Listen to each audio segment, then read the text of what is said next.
You want to see something and hear something really, really scary?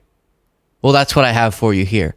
Marjorie Taylor Greene appeared on Fox News to discuss her new incoming role as the chair of the Delivering on Government Efficiency Subcommittee as a part of the House Oversight and Accountability Committee in the House of Representatives. America, you chose to give Republicans a House majority, give Republicans a Senate majority, and give Republicans the White House.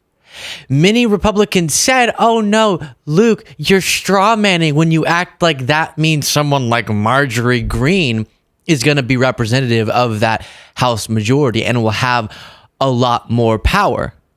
Well, that's exactly what we're seeing here. Before I play for you these clips, here's the news from the Hill. Greene to chair DOJ House Subcommittee in conjunction with Musk and Ramaswamy. Representative Marjorie Taylor Greene will chair a new subcommittee within the House Oversight and Accountability Committee called the Delivering on Government Efficiency Subcommittee, working in conjunction with the White House Commission with the same acronym that is set to be run by Elon Musk and Vivek Ramaswamy.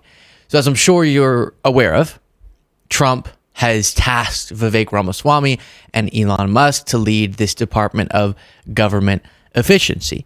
And then in the House, the top dog of that effort will be Marjorie Taylor Greene.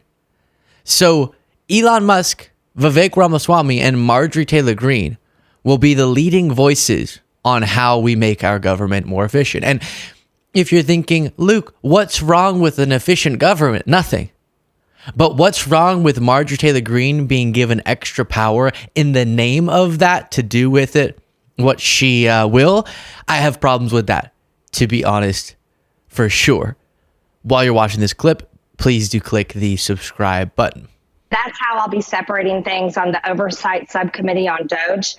We'll be looking at everything from government-funded media programs like NPR that spread nothing but Democrat propaganda. We'll be going into grant programs that fund things like sex apps in Malaysia, toilets in Africa, all kinds of programs that don't help the American people. I want to talk to the people at the Pentagon and ask them why they can't find billions of dollars every single year and why they fail their audit. But not just that, Maria. I'd like to talk to the governors of sanctuary states and the mayors of sanctuary cities and have them come before our committee and explain why they deserve federal dollars if they're going to harbor illegal criminal aliens in their states and their cities. We're going to look in every single aspect, and we don't care about people's feelings. We're going to be searching for the facts, and we're going to be verifying if this is worth spending the American people's hard-earned tax dollars on.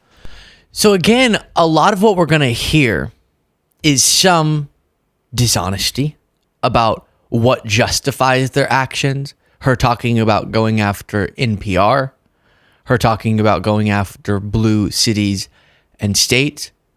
But then you're also going to hear things that might sound nice, like we're going to make sure that our tax dollars are spent in a way that the American people are proud of.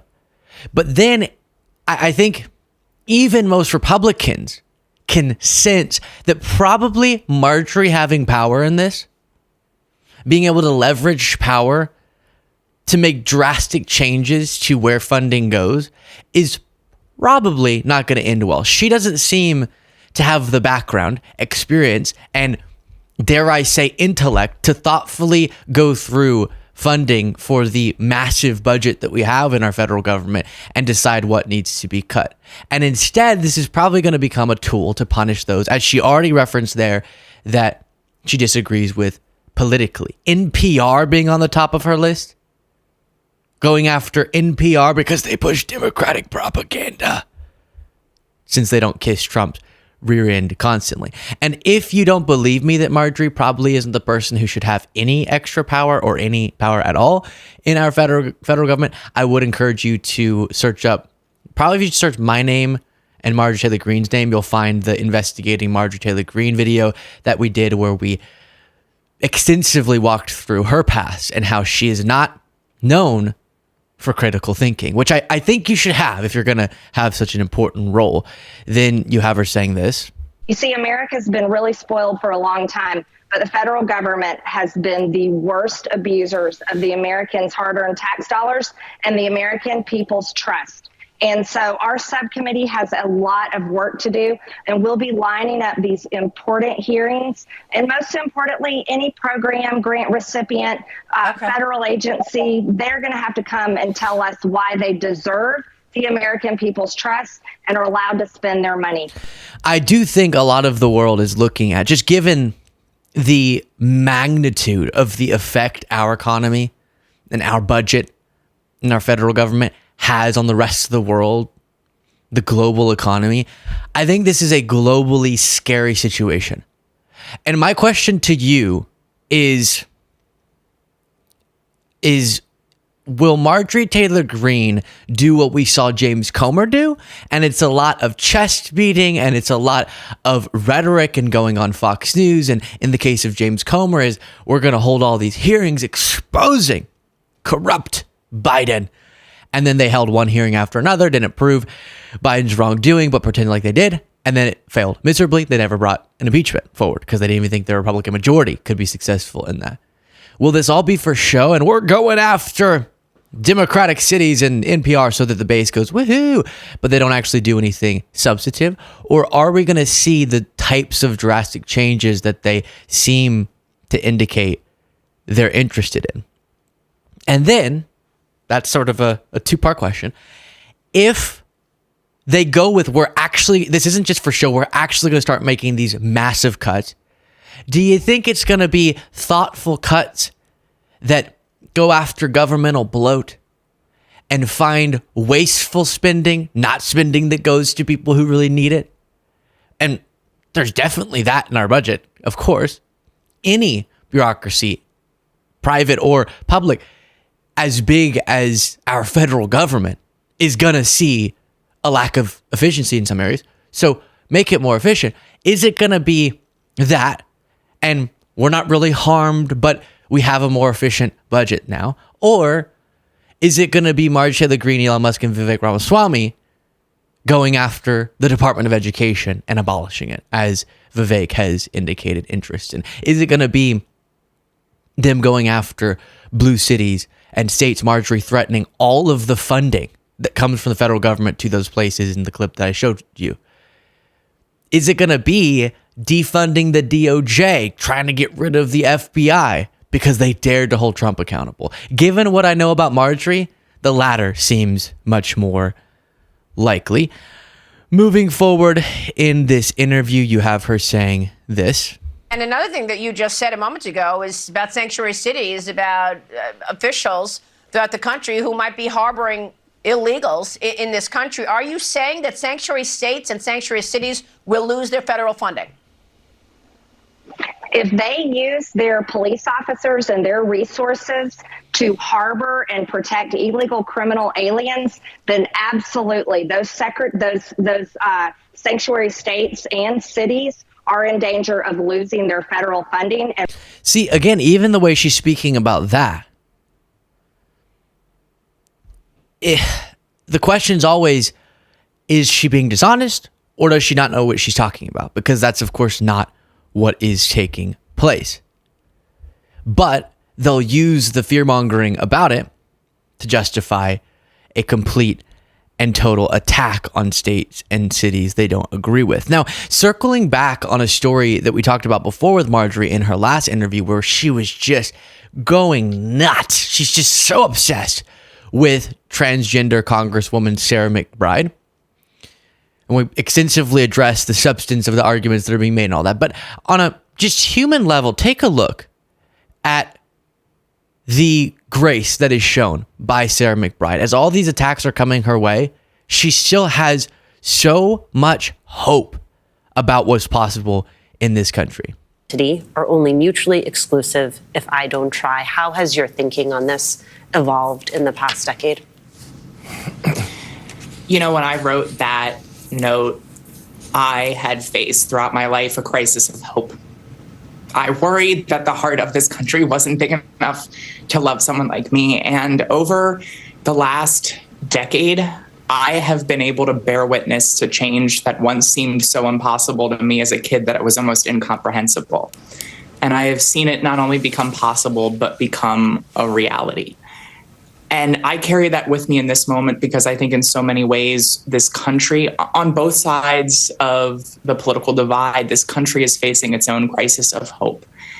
And I know we still have both the individual and collective capacity to meet the scope and the scale of the challenges that we face.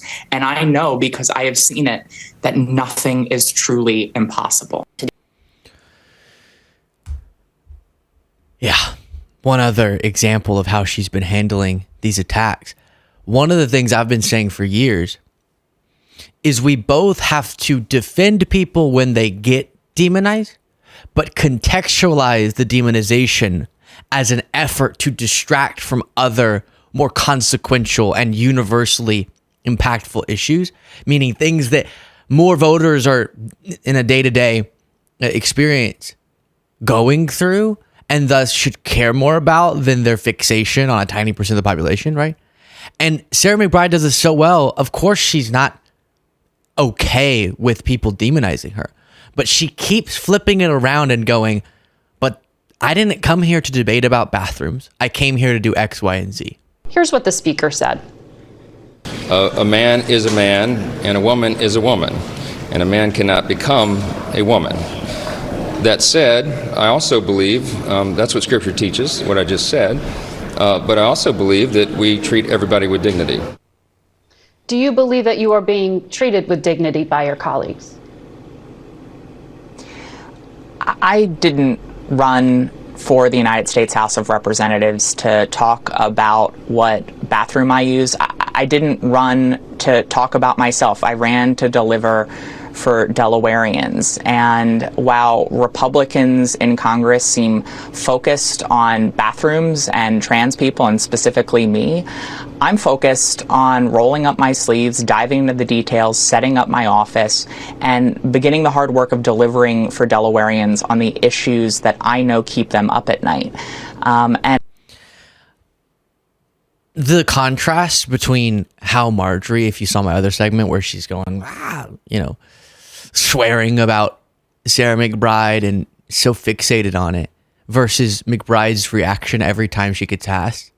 It's almost, she gets why the media is asking because the Republicans are making such a deal of it, but it's almost an appeal to the media of, hey, you should emphasize how this is a distraction ploy. And when Marjorie Taylor Greene's efforts to go after NPR, the Department of Education, the DOJ, cutting crucial funding to programs that people rely on, when that backfires and people are mad at her, I can promise you we're going to be hearing more about trans bathrooms, okay? They're going to use that over and over again as a tool to distract people. And we know it to be that because of the timing of when this comes up. And also, as I mentioned before, the number of people who were thinking about that before Marjorie started screaming about it, or Nancy Mace, etc., right? Even a MAGA voter, until they were told to freak out about that, they weren't walking into bathrooms going, am I with a trans person? It wasn't a thing. Until it was made a thing. And now they'll sit and watch Fox News and have a far too high blood pressure, or as they freak themselves out about something that is completely manufactured. Let me know your thoughts in the comments. Support the show. Get the members only bonus show by clicking that join button below.